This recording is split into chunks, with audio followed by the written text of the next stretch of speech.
We are in the thick of things. I think Powell just wrapped up his press conference. It is Fed Day, FOMC. Markets are mostly unchanged for the entire day. They opened up around 560 on the SPY. We're trading at 559.90 on the SPY. We had a little bit of noise. We're initially right around 2 o'clock to 2:05. The market dipped about 4 or 5 points. That'd be an SPX move of around 40 points or so. Should be right in here. There's a 56.34 down to 80. So you got about a 54-point move to the downside. Things are still relatively chill. Trades we took this morning in our daily profit play, we were 2 for 2 in the morning. That is mostly where all the excitement was. So I'm actually looking for a trade. I don't know if this is going to be spot on or not. But if price just kind of chills here for the rest of the day, let me see something. I'm trying to price in a little bit of activity here on the SPY. If I were to sell the SPY, sell the SPY, so 560 call, 561 put, go up about $3, go down about $3. This isn't a bad trade. I'm going to try to take this trade here, see if this is enough to keep price relatively calm, see if I can get this thing for 215 credit. See what this does by the end of the day. 215 doesn't fill, 213, 214. I'm just going to penny this down. Should be able to grab a couple bucks by the end of the day. 213, 212. Come on, final 45 minutes.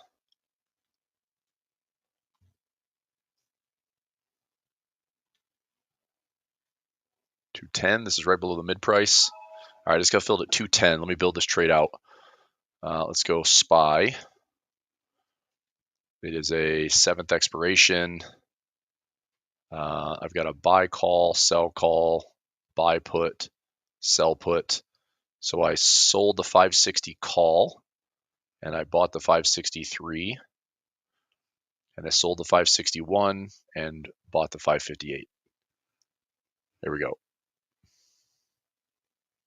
So sell and sell 558. There we go.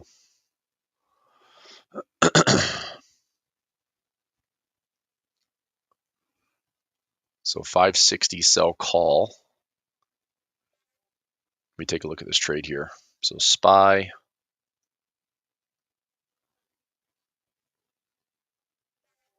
One, two, three, four. Here's the trade.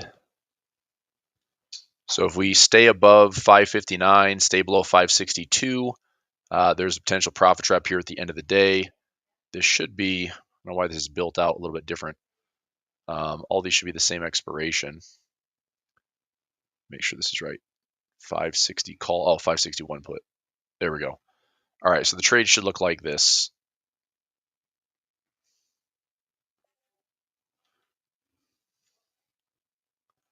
So this is the analysis and tasty trade. This is the curve look. So I'm going to sit on this trade for about 45 minutes. Max risk should be about $80 to $90 on the trade. I pulled in 210, went 3 wide, so I've got about a $90 risk on the trade to make somewhere in here in the profit trap. I mean, it's not going to be something I want to have cash settled because it's in between the strikes, so I need to close this by the end of the day. But if we just hang out here for the next maybe 10, 15 minutes, let me see what this thing does. So this would be a EOD Iron Butterfly. There. So had a nice little winner on a double calendar spread today. There's my EOD, watching to see what happens end of day. If I can keep price within the range, maybe turn this into a few bucks. So I will watch. Anything above 560, look at that break even again. So anything above around 562, there's some risk. Anything below 559, there's some risk, but risk is capped. See if we can stay here.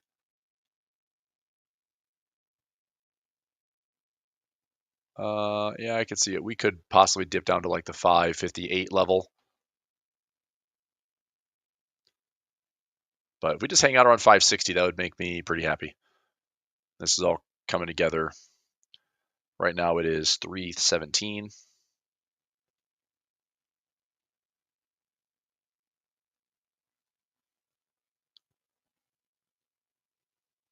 Yeah, so I'm just going to keep a close eye on it. All right, I'll watch this one.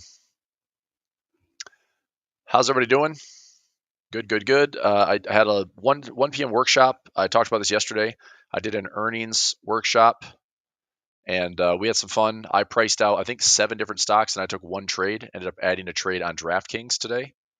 So I priced out. Let me find out the tickers that I priced out today. So I priced out.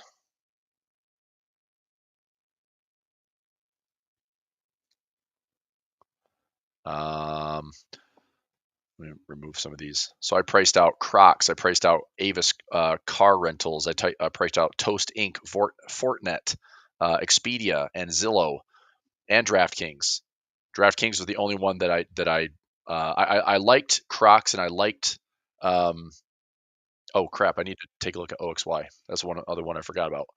OXY is trading at 39.03. Look at this one really quickly. I might take this trade and add it into the mix. OXY. I think the only issue I didn't love about OXY is this one trades today after market, and it is very possible that OXY for today, for Friday's expiration. This is after market. After market today, 39 and 39. Expecting about $1.34 move. If I went up $3 and $3, it's about a 1-to-1 on this trade. I'm just not getting as much premium as I would like to get.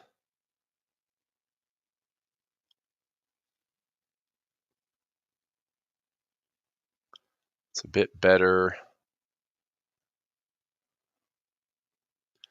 So that's $2.50, $2.50. This one's a little bit better. It's about a 1-to-1.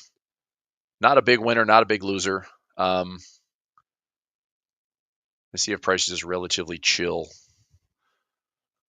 So I don't mind the trade. If I went, yeah, I think I'm going to take this trade. I'll take a stab at it. We don't typically see big movements on OXY. So we have an average move. I'm going after a 1 day. So if it's pretty quiet 1 day in earnings, average move is about 4.6%. That's pretty quiet. So average move 0.0468. 39.06 is the underline. We're looking at about a $1.80 move. How often do we get a 4.6% move in 1 day? That's what I'm here to find out. We get a lot of threes, ones, 1.5, 4.9, 4.3, 1.65. What's a $1.80? So I pull in 4.6%. I think I'm going to take this trade. I thought we'd have a bit more upside in this one, but I'm going to take it. All right. I'm going to go OXY, $1.77 credit. It's not pulling in. I'm going to go a little bit less. $1.66 not pulling in. $1.75. $1.75 got filled. All right. This is new for my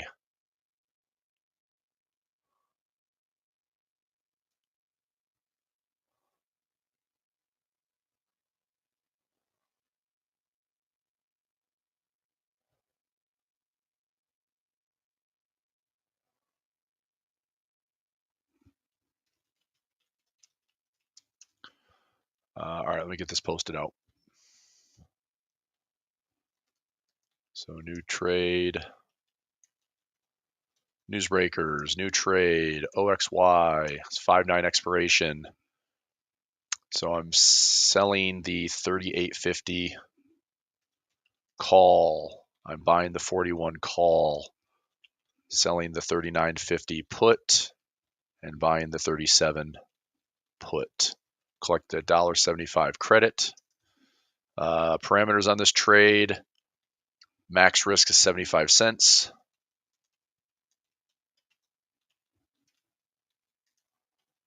Max profit is 75 cents. Looking for OXY to stay within the expected 1 to 2 day window for 5/9 expiration. Okay, that trades in.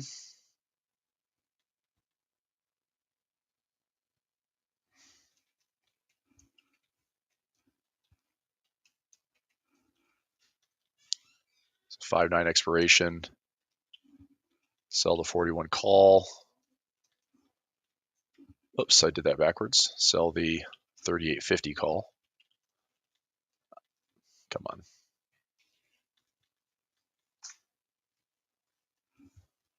Buy the 41 call.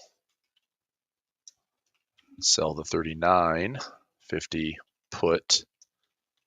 Buy the 37 put. $1.75 credit. All right, let me build this one out. So OXY, save this trade for today.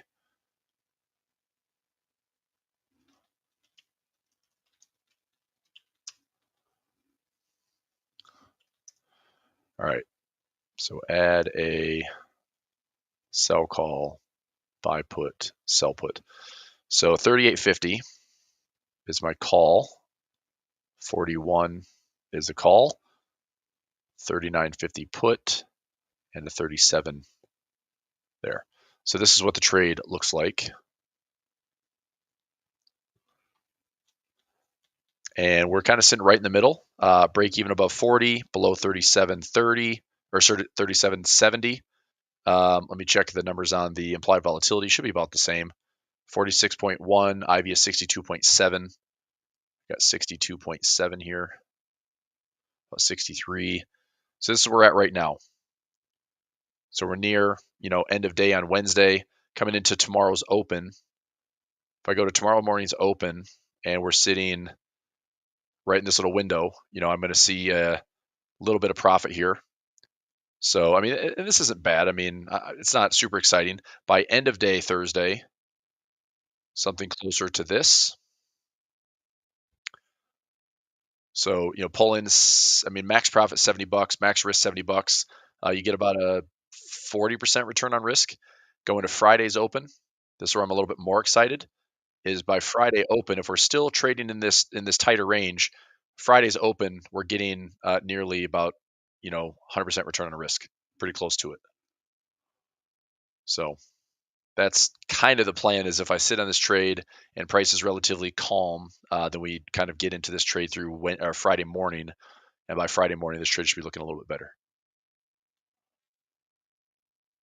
It's in your broker platform, Oliver. If you look at the plus minus, a lot of the broker platforms have an IVX for applied volatility, and then they have a plus minus move. Thinkorswim has this. Tasty Trade has this. I think Schwab has it on their platform as well. So, yep, that's the plus minus. And then what I calculate is I'm looking at the expected move based on an earnings report, which OXY from a earnings history standpoint averages around 4.68%, and that's the average move. It varies. I mean, some as low as 3.17, some as high as 6 and change. But I'm also looking at like the 1 to 2 day post earnings report, and post 1 day 4.4, 1.65, 4.3, 2.13, 1.57, 1.2, 0.67, 1.16, 0.46. So that's what I'm kind of looking at, is if we have less than a point, let's say a 1% move or less, then that trade should be looking pretty darn good for a Thursday, Friday close. Okay, have a look at the SPY, down about $14 right now. We'll see if we can pop back up into the 590 handle before the close today. Still got about 35 minutes. So I've got the 560 and 561. So I'd like to see this ideally get back into 560 to 560.5. Kind of range bound right now. We'll see. Could be just a small risk as well. Max risk on this trade is about $80. Yeah, about $90 is my max risk if I don't do anything.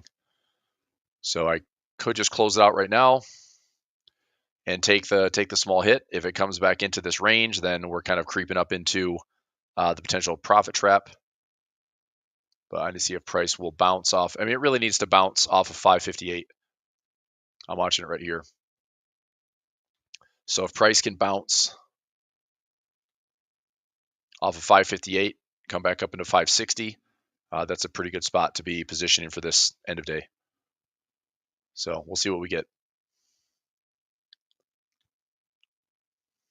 So come on, 560. All right, so let me go back to this screenshot here. All in all, so all the ones in yellow, I've got trades in right now. So APP, UPST, BILL, Shopify, DraftKings. I put in OXY just now, so I'll add that to the mix. App, Upstart, Bill, Amazon, Hood, Shop, and DraftKings and Oxy. So that's 1, 2, 3, 4, 5, 6, 7. I've got 8 trades running right now for earnings.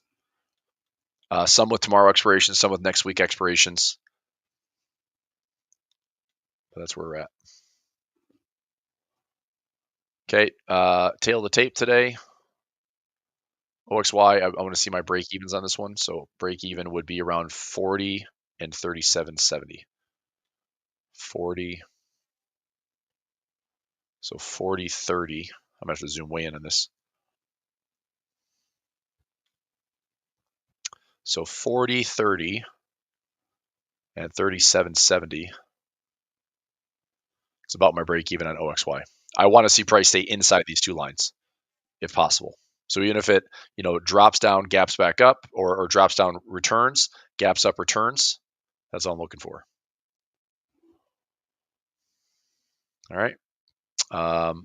SPX for the day, pretty quiet. Watching a 550 level in the SPY kind of climb. Here's a good look for the futures market. I'm not sure if this is going to happen overnight, but there's pretty clear structure around this 5600 handle.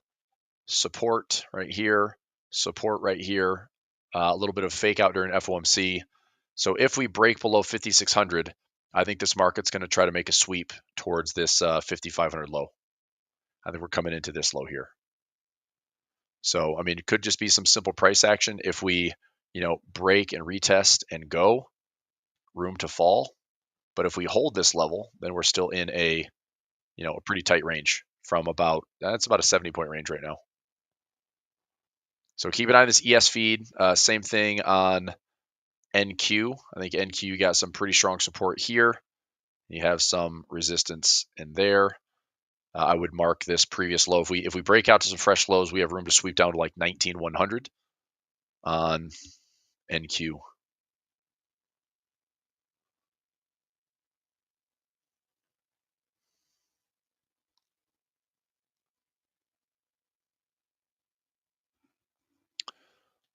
Okay, 558. Still watching that SPY trade. Where are we at currency strength wise on the day? After FOMC, dollars up. Swiss is next. Aussie, New Zealand taking a pretty big dump today. 60 to the downside, 70 to the upside. Not crazy high volatility, but a pretty good separation with, Aussie dollar pulling back, New Zealand dollar pulling back. Dollar yen is pushing up a little bit higher.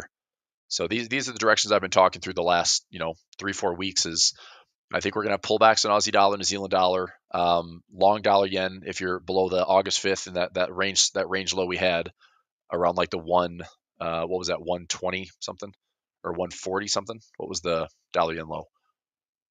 140. Yeah. So the same lows we had here, right around that 140 handle. I mean, it's a swing opportunity. If you're liking long here, just don't get faked out by the price testing those lows. As long as we hold this low, I mean, we can spike it and test it, but as long as we don't do a significant close below it, I kind of like this. If you're long here, you can still reserve another position, have an ATR stop, and then see if price wants to go back up, or if it comes back down, range back up, and just turn a couple of trades into a little scalp. Aussie dollar is dropping. So this is good. I'm not short the Aussie dollar, but I'm looking for this one to continue to pull back into, just take a swing from low to high, right? Take a big swing, pull back at like the 382 to 618 window. If you are short Aussie dollar on a shorter time frame, protecting some profits into some like 63 to 6200 pullback zones.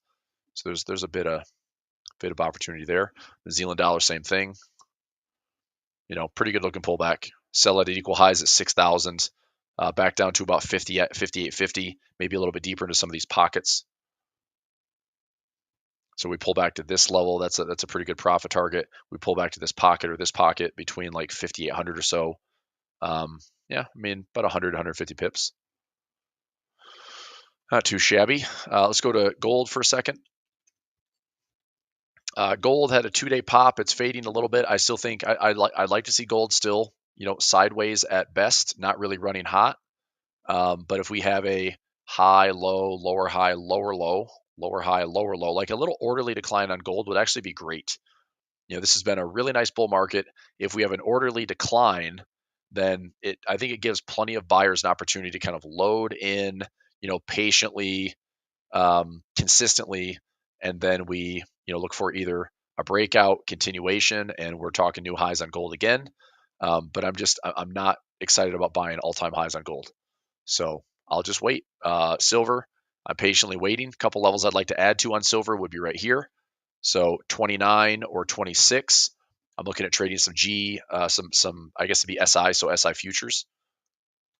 So if we bounce off of this level or bounce off this level, I'm probably going to put on some defined risk strategies on SI. Do a spot check on the SPY really quickly. Thing is still down. Come on, 559. Let's get a 559, 560 push towards the end of the day. 26 minutes. Don't get down to the lows again at 556.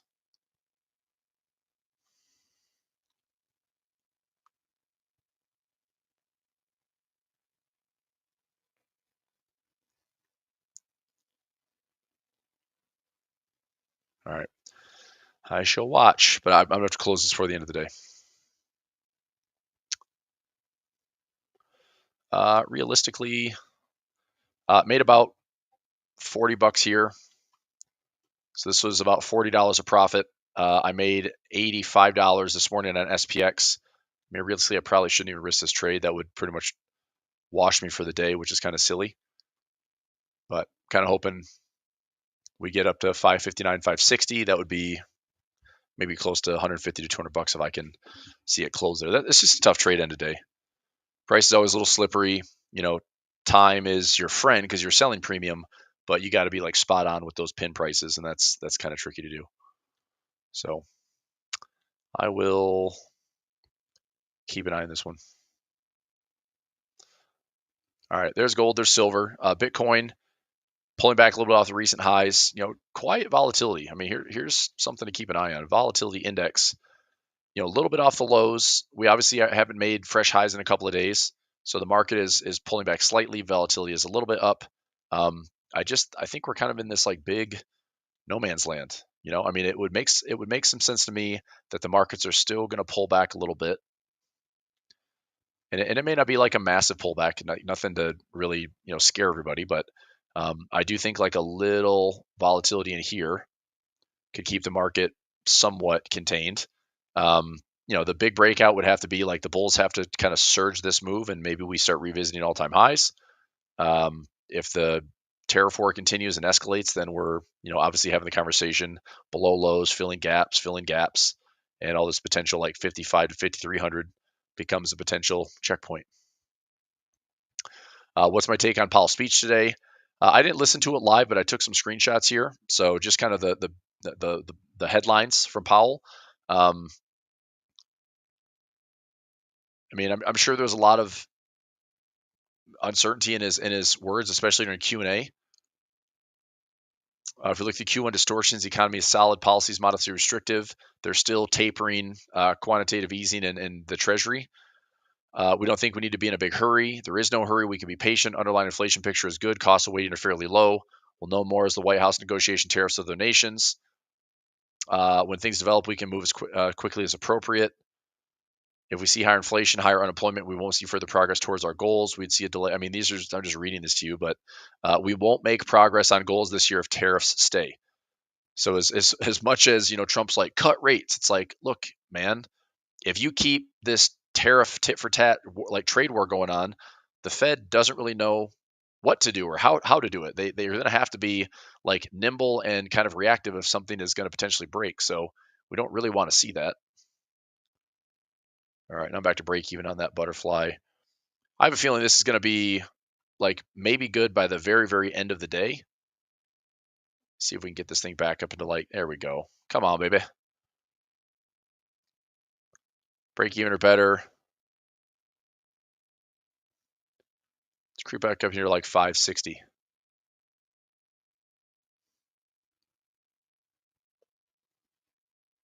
So it's like 560 to 561 is my peak if I can get there. Otherwise, probably not to risk it. Maybe taking a small loss here. $6. I don't know. I'm curious where it would close, but I got in for 210. See if I can get out for 215. 220's mid. 215, 220, 219.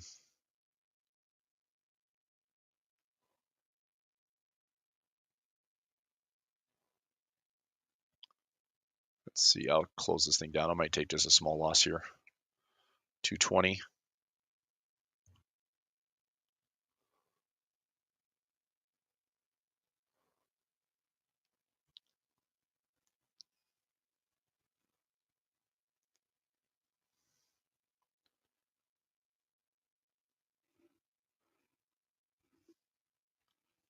Yeah, it's on my Discord, Maddie. 217. Come on, mid price. I'm right there. 223.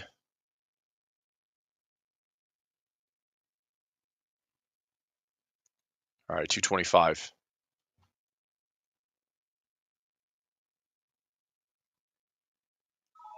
All right, I just took a $15 loss on that trade. I'll sit and wait. I mean, part of the reason I just closed it is we got about 20 minutes before the close. It's right on the threshold. I mean, I'll watch it, but if I get lucky and price pops up to like 560, 561, then yep, I definitely shortchanged myself.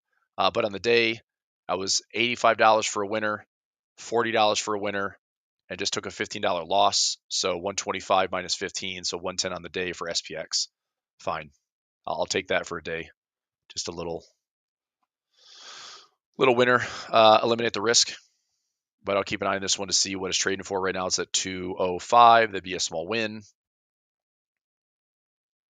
And by the end of the day, is this thing trading at, next to nothing? Maybe.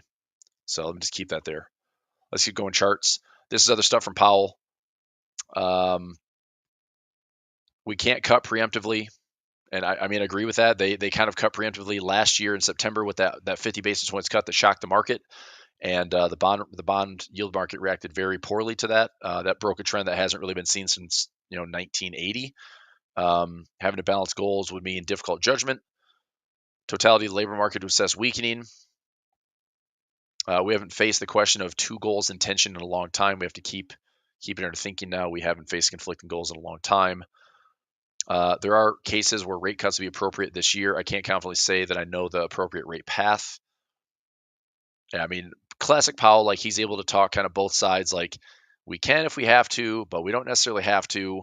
We might not. Here's what it's the same thing. Let me see if my gut tells me that uncertainty is extremely elevated. I don't think it's hard to find out, but it was like, don't go off script, dude.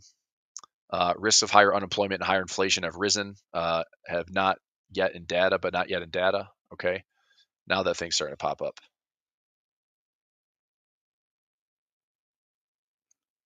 There's a push to the upside.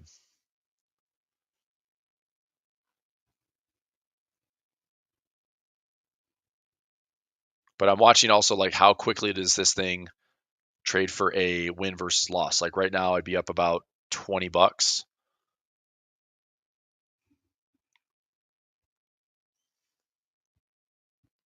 But it's, you can see this like price just skips so quickly at the end of the day. This is like the craziest time to trade. End of the day, this market is pretty nuts. Look at this thing. It just went up basically $5 in the last 10 minutes. If you're trading a strategy trying to pin this thing, it is beyond slippery. So I just don't try to do it. I think that we're coming into, end of the day, it's like I'd be sitting at a loss right now. Same thing. Like right now, it's trading for 227. I'm right back where I started. 238. I'm taking on the heat. I'm taking on a loss. 231, 240. Like, it just gets kind of worse. And there's price. So it actually is clean. It's clearing the intraday highs for right now. This may not hold. I mean, this might pop up here and then fade really quickly. But did something just happen end of day? Is this Trump's big secret announcement that nobody knew was going to happen? Is there a why going on here? I've got some Discord pops coming in. Here you go. Breaking news. Trump to rescind global trade curbs amid AI restriction debate. Officials ready repeal of AI diffusion rule launched by Biden. I mean, is this something weird in the CHIPS Act? I have no idea. This all came in the last minute. Breaking news. Trump to rescind global chip curbs amid AI restrictions debate. So is this a short-term pop on everything AI? We've got AMD at $100, probably up in the last few minutes. Yep. So look at this 1 minute chart. AMD on a rip. Micron just screaming up a couple of dollars.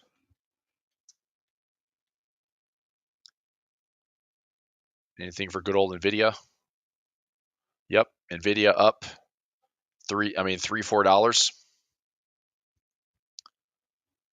So there's your chip play. What else? You got AMD, TSM. Yep. So everything in the chip semiconductor. Now look, this may not stick around. This might fade for the next 2 minutes. So we go up for 3 minutes and maybe fade right back down, and this is just a big pop. But that's what I'm seeing on breaking news right now. So I mean that's the that's the immediate news. That's the immediate price action. Now just go to the big picture, and here's TSM. How about SOXX?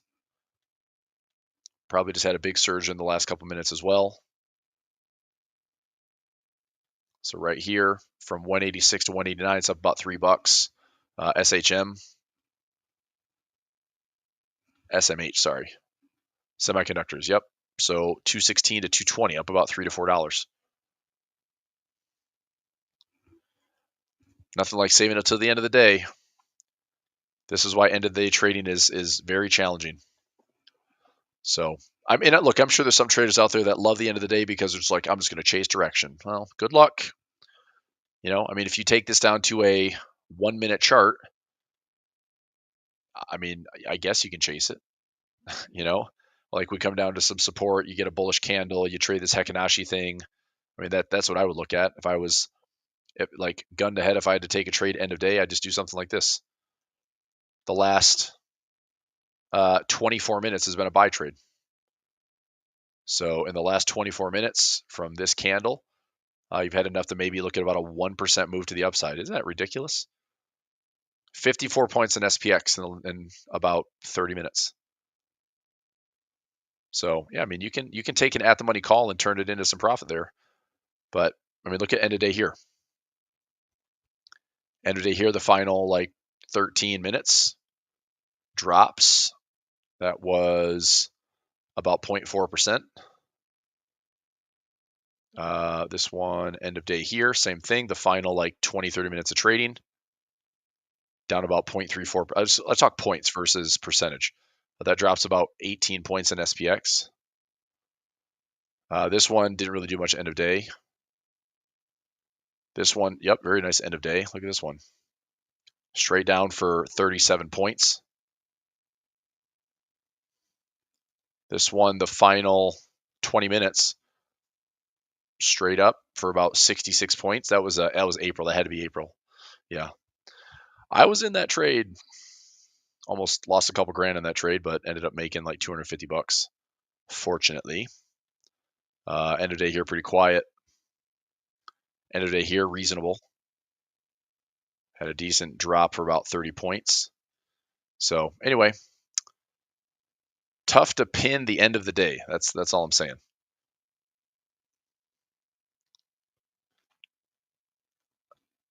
And that move, might also pop up and then quickly fade. We're kind of just poking highs, poking lows.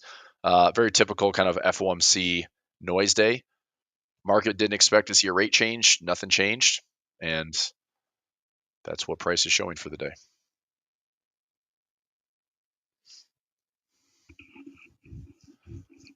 AMD will find a way to keep falling. Yeah, maybe. Trump waiting in on India and Pakistan clashes. Pakistan vowing to retaliate. I mean, honestly, at some point, don't you just want to stop listening? I would. I mean, you can't predict anything here. You know, I mean, nobody knows what Trump's going to say, tweet, talk about, broadcast, press conference, tell people to say for him. Like nobody knows. So I'm not going to pretend like I sit here and know like everything is.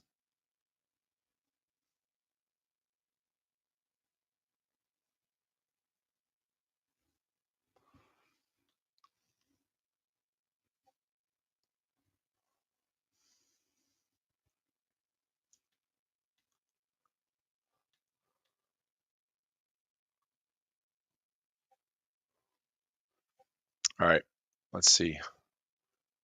Let me check. Let me check on the old SPY trade here. So that trade is still trading for about $2. We're in the final 12 minutes. Let me check this one out here. So this is OXY. So I think I saved this one. OXY. Newsbreakers. Let me find my end of day butterfly trade. What? Ah. We're trading at 560, so this needs to be updated. 560 and change. Like it's actually right here in the middle. This just needs to update. So what is this showing? All right, now that trade's down to about $1.80, so about $30, $40 a profit. Final 10 minutes. Question is, do we stay around 560, 561? If so, there's a nice winner there. If not, it's going to be challenging to get like exactly the fill you want.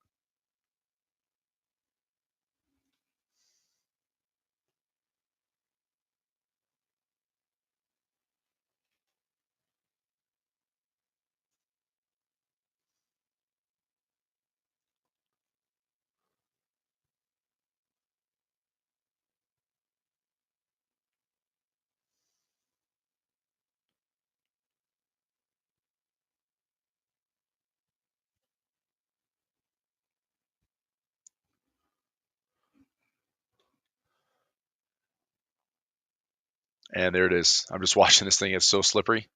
There it is, right in the middle. Right there on 559.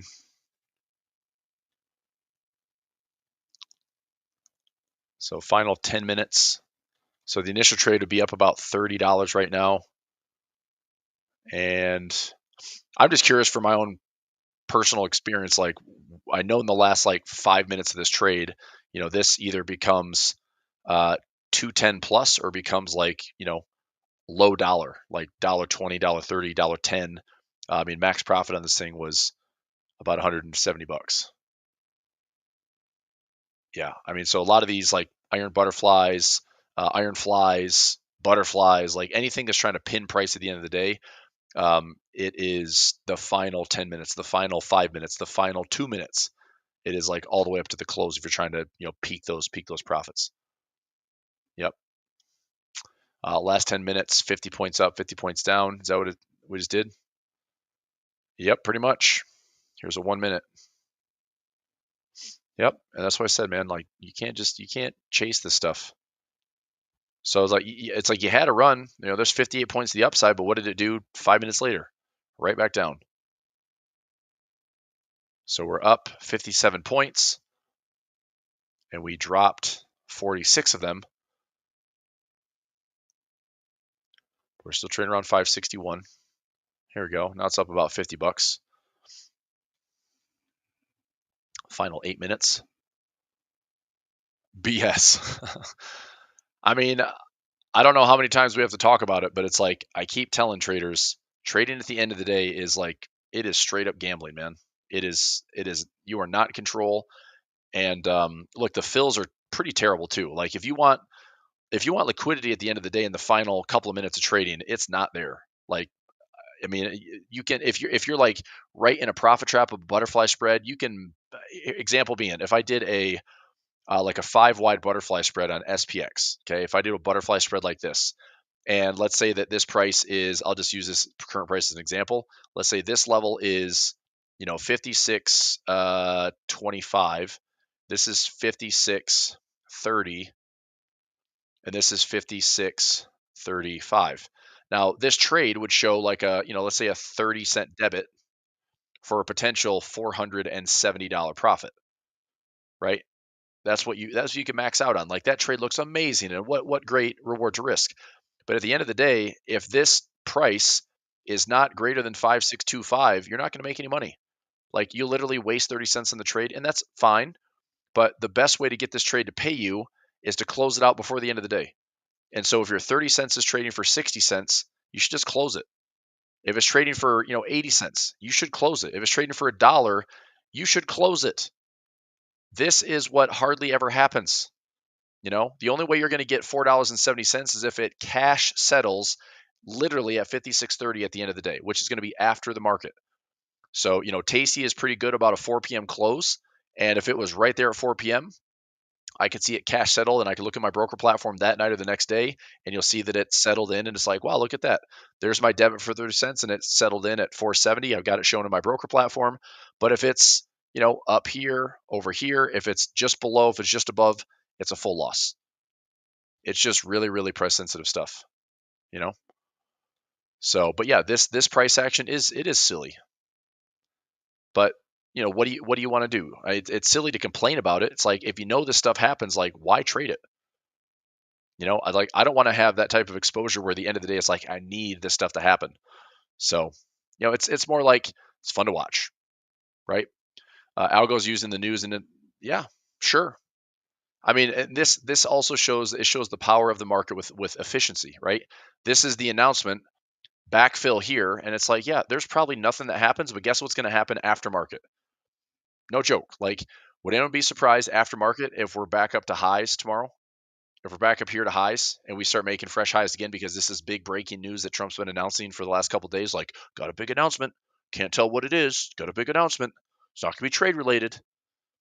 So this is it, I guess.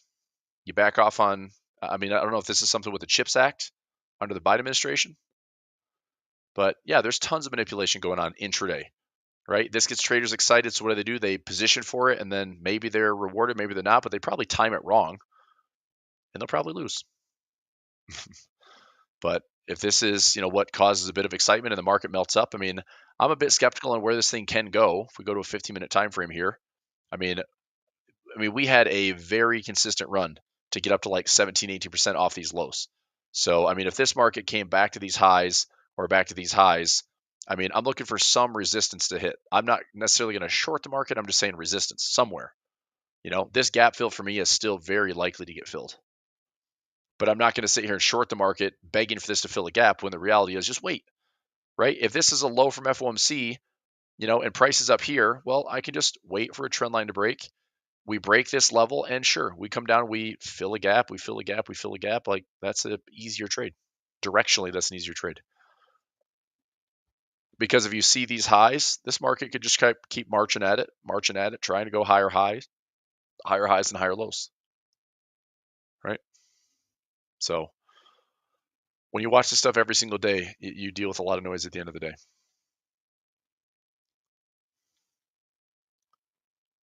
Okay, that 210 is up about $50 right now,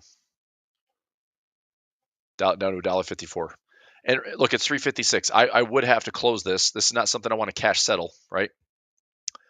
So I would want to be closing this trade. Although it technically has two debit spreads, so it could settle in on its own. Like a 560 by 563 is a $3 debit spread. The 561 to 558, that's a $3 put spread, like debit spread. So technically, there's no assignment risk on this trade. But still, I mean, it's kind of, there's my profit trap, and it's just on the, it'd be, if I'm going to try to draw this like perfectly. So there's my risk, there's my profit trap, there's my risk.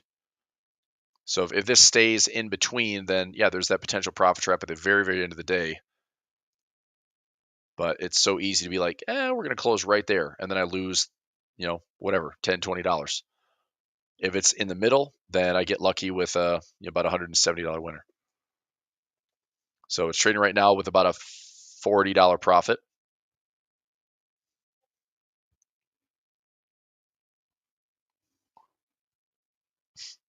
And all in all, what did this day actually do? Nothing. I mean, from open to close for today, even during an FOMC day, what did the market do? We opened here, and the market's up a whopping 30 points for the day.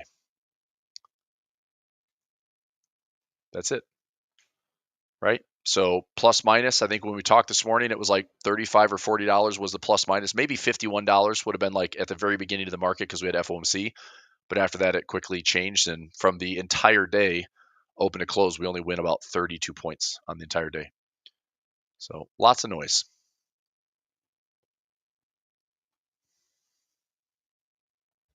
All right. Any other charts, any other symbols you want to take a look at? Currency strength, anything wild and crazy? Not really. Dollar's up. Swiss is second. Aussie New Zealand yen weaker. Futures, watch this low. This is 5,600 on ES and around 19.6 on NQ. So if that support breaks, I'm interested in following that flow. If the resistance breaks, I'm probably not taking the bait to buy the highs. What did today do for price action? Here's a 5-minute chart. We traded, right to the VWAP a couple of times. Had some noise at the end of the day.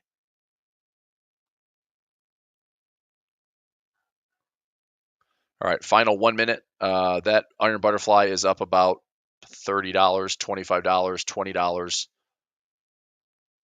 Prices creeping up on the outside of that risk. I just want to see where this would actually have settled for the day if I didn't do anything.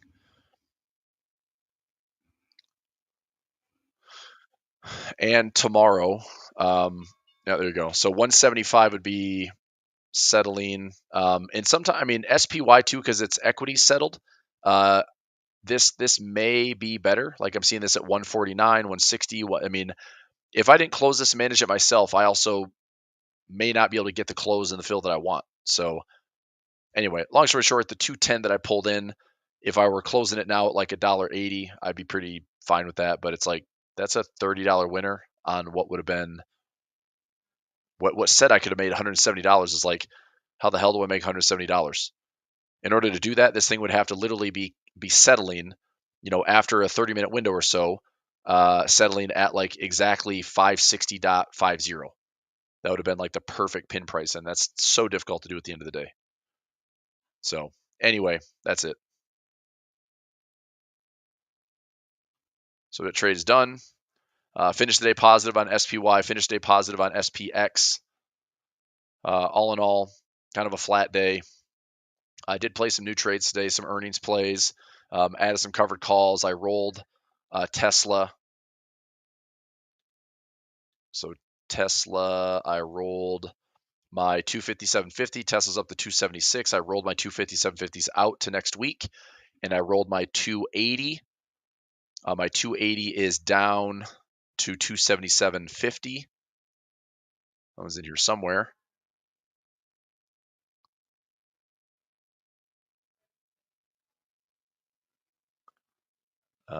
Where is it? Well, I'm going to try to close these down. These are looking pretty good. I need to close these tomorrow. These are up 95% profit. So I'm going to close those out. Those are 111 trades. Let me see if I can close this now, actually. It might say next session, but 15-cent debit. Next value. All right, I'll close those tomorrow. So this trade pulled in $2.84. It's up 270. I'm going to take that profit. Same thing there. Same thing there. Same thing there. Yep. I'll close those down. So who has that trade?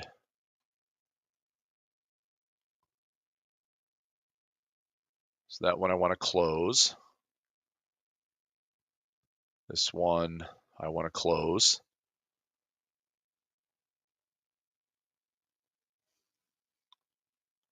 Close that tomorrow.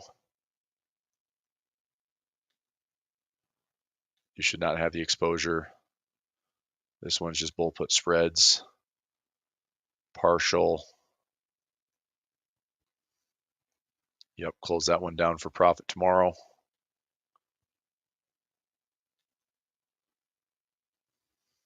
Bull put spread. Okay, that was rolled.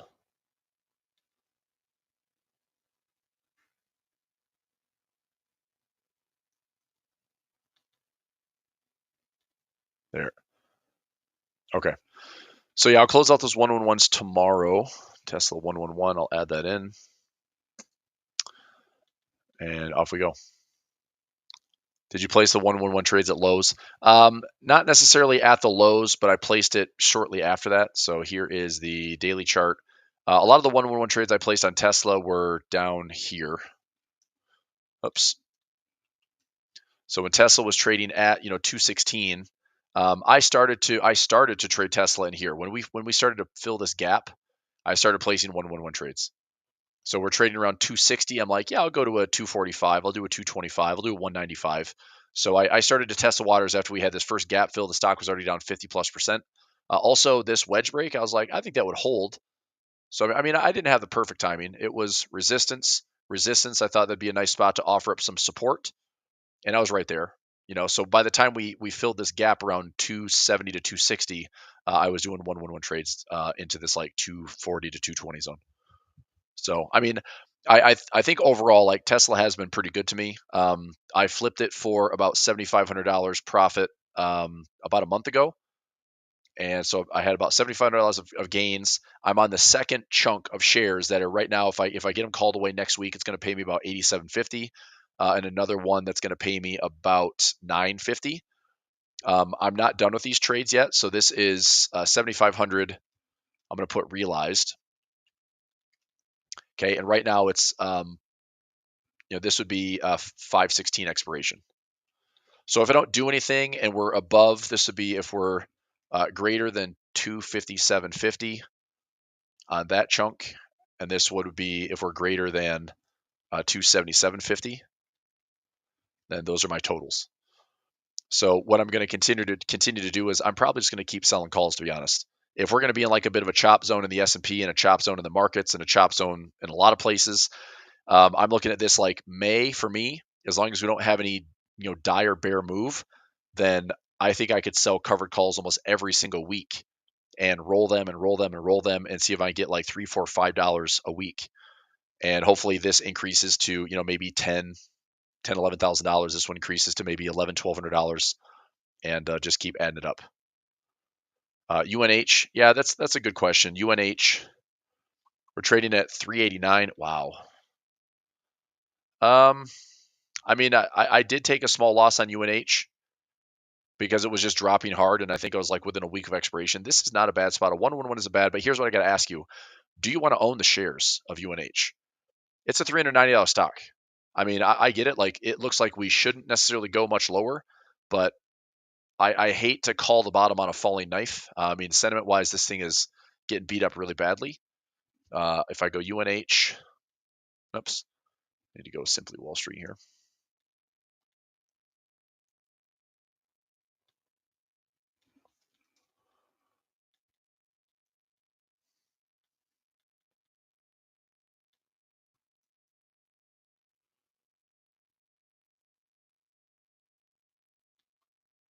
Huh, I can't see it anymore.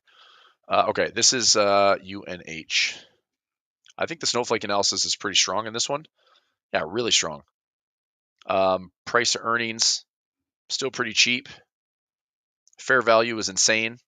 I mean, I think it's a good trade.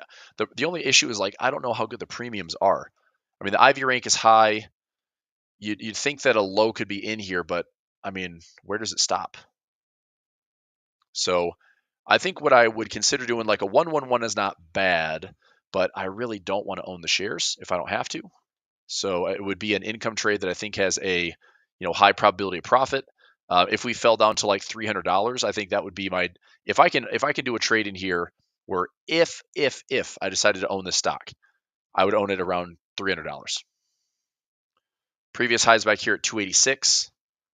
Let's go to UNH. And honestly, like maybe this is in the space of healthcare. This is in the broader space of the market. This is a bit of an AI play. Like, why is this thing getting beat up so badly? Are there crazy amounts of downgrades to it? Let's check. Google got blasted today, by the way. It looks like Apple's AI search is potentially doing away with Google. Anyway, let's go to UNH.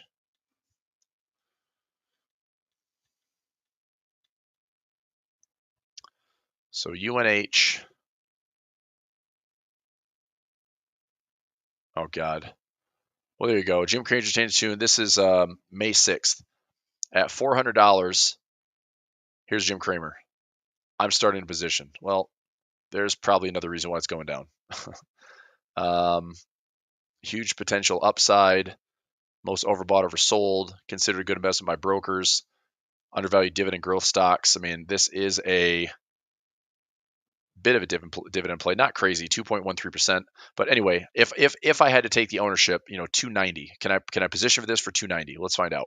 If I go out to the end of the year, I mean, yeah, I should be able to take a trade here if I buy the 290, sell the 280. I mean, to me, that is a good trade. If I do this on PM accounts only, I want to look and see, like, if I had to take an assignment on United Healthcare, there's an 88% chance of profit, which is a little bit lower than I want. But let me see if I can move this down. Now I'm getting 650 for it. I'm getting 4. So this is probably about right, about a 92% chance of profit. If I took any assignment, stock would have to drop below 260. So 260 minus 10 minus 482. I'd own the shares at 245. Is UNH going to go down to 245 and be down 61%? I mean, anything is possible. But then I asked the question, okay, if I'm going to own it there, what would be a chance to repair it? If and when I take the assignment, I look at about 30 days, and I mean, at the money call, I get about $16. I mean, I can repair the stock, I think, within maybe 30 days. So I can do it in a week, but I could look at it like, about 30 days out, I'm getting some good premium. If I had to repair it instantly, go out about 1 week, you're still getting like $7 to $9 in an at the money call. So anyway, I'm going to write this one down. I need to close for tomorrow. I need to close Tesla and then UNH. I'm going to look at a 1-1-1 or a ratio spread and see what that looks like. If I do a ratio spread out to December, so that would be buying the 270 put, selling the 262 puts, right? So I buy the 270 with one contract, sell the 260 with two contracts, pull in 480 in credit. I mean, that's an income trade. I'd probably do this on 3 to 5 of my accounts. So that adds up for an income trade. If I did a 1-1-1, let me take this down and do another sell trade here. So I get a little bit less premium, but I'd own it even cheaper. So I'd still get $10 off and I get the 250 assignment. So I'd take down 10 at the 250. So that would be 250 assignment minus 10 minus 3.40. I'd own it at 236. I don't think the assignment risk is maybe 7 to 10% assignment risk. So I'll probably do this trade instead and either decide between a 280 by 270 and get 6 and change of credit, or the 270 by 260 and try to get close to $450 or $500. So I do like this trade. I'm probably going to take that trade tomorrow on my PM accounts because I got some cash to work with. All right. Yeah, good stuff. So yeah, it's there. I mean, and the resistance level, from a technical standpoint, I like that spot. So, it could be a falling knife, but I think bigger picture would be, yeah, we catch a bottom and it finds its way around and then eventually it works its way up. And I don't know. It's just, it's been a wild ride. First you had like CEO gets murdered. Then you have, I don't even know what this was. Earnings. Just, it was an earnings report, but I don't know why. This was like a 3 to 4 times expected move, which is pretty massive. So anyway, that's where we're at. Let's go to the SPY real quickly after market. Since Trump made that little announcement, we're up about 15 cents post market. Nvidia I saw was down. Yeah, that was a big surge the last like 20 minutes of trading. right back to the 200 moving average. SMH up a little bit. SOXX up a little bit. AMD, Micron, MU is the other one. Nice little pop. I sold a lot of puts on these trades. I closed out Micron for profit. I closed out AMD for profit. I closed out Nvidia for profit. I sold lots of puts during that April sell-off, and a lot of those trades were closed out the last couple of weeks. So, yeah, I'm very patient. Like Micron, I kind of like this setup. If we go sideways here, I could see this as a good-looking head and shoulders. Like all this is left structure, dips down, comes back up. Any type of right shoulder activity, look for a buy and hold. Or obviously like area 1, area 2, and maybe it's a bigger range trade. But I think there's some good structure on some of these semiconductor plays. AI is still the big future, whether people, admit it or not, or position for it or not. I mean, companies are going to try their best to be positioned for success. And it could be in the, soft goods or hard goods space for AI. Data centers, energy, AI, whatever, all of it. GC dropping, what would be a good level to sell puts in the 49? I mean, I don't know, man. How aggressive are you trying to be?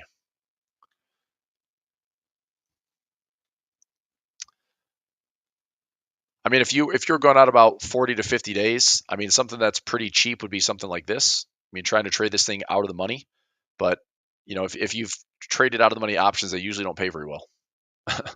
So if you did 49 DTE, you truly have about 25 days to get that trade to pay a profit. So if you think in the next 25 days gold is going to be back down to this low again, then maybe a GC put around 3,200 could be relatively cheap. But I've said this before in like a little strategy session. If you're buying calls or buying puts and you're like, well, I'm going to go out 60 days, that means you have about 30 days to get paid on the trade. If you go out 45 days, that means you have about 21 days to get paid on the trade, about 21 to 23 days to get paid on the trade. Because at that point, that is where most of the decay is at until it starts to get the waterfall effect. And when you're long options, this is where you do not want to be. You don't want to be in that theta decay. So, I mean, if you're looking at direction, I would consider going out farther in time to give yourself a little bit more window to be right. I know you're going to pay a little bit more for that, but I'd rather be right than watch premium decay go against you. So, selling puts. Oh, I see. I'm sorry. I thought you were talking buying puts. Yeah. All right. Selling puts. No. I would even go lower than that. Here's what I want to see on GC. If GC comes down into this like 100 to 1, this is a 100 to 200 moving average. I'm going to do a 1-1-1-1 trade, which means I'm going to buy a put, sell a put, sell a put, buy a put. So I'm going to have a profit trap right in here. And I'm going to do a wider credit spread in here. And I'm going to look for gold to go higher. And if it stays above this, that's fine. If it stays trap, but I'm probably going to look at something between like, $200 to $500 a premium on risk, maybe $1,000 to $1,500 in risk. But if I could scoop up gold, I would number one position for GLD for long term, and then GC for some spec trades. But I want to see some better. I'm looking at like 3,000. I'd love to start participating. If gold is back to 3,000, I'm way more interested in than this area. I'm just not that interested. So selling puts, yeah, 3,000, 2,900, 2,800. That's what I'm looking at for the price levels. Okay, I think I'm going to go. Feel good.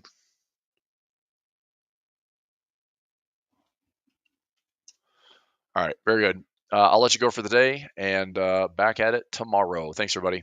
Have a great rest of the day. Kindly hit that thumbs up button. Like and subscribe, all that good stuff. Thanks, YouTube. Thanks, LinkedIn. Thanks, Twitter, X, Facebook, everywhere else that I stream. All right, see you tomorrow. Thanks, everybody. Bye.